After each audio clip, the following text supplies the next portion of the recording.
மீண்டும் திராவிட முன்னேற்றக் கழக அரசே தமிழகத்தில் அமையும், திராவிட மாடல் அரசு அமையும்.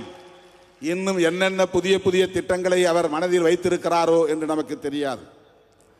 அவர் எப்படிப்பட்ட ஆட்சி நிர்வாக திறன் உள்ளவர் என்பதற்கு ஒரே ஒரு சான்று சொல்லுகிறேன்.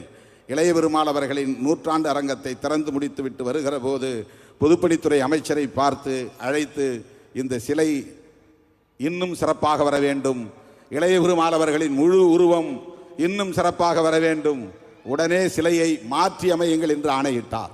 இதுதான் நம்முடைய முதல்வர்.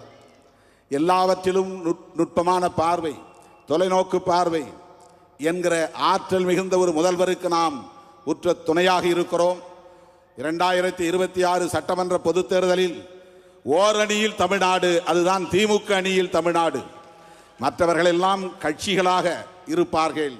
ஆனால் இந்த அணி ஒட்டுமொத்த மக்களும் திரளுகிற ஓர் அணியாக, திராவிட முன்னேற்றக் கழகத்தின் தலைமையிலான மதசார்பற்ற முற்போக்கு கூட்டணியாக, டிராவிடியன் மாடல் என்று சொல்லப்படக்கூடிய இந்த அரசு மறுபடியும் மலரக்கூடிய ஒரு அணியாக அமையும். அதற்கு விடுதலை சிறுத்தைகள் உற்ற துணையாக தமிழகம் தழுவிய அளவில் இருப்போம்.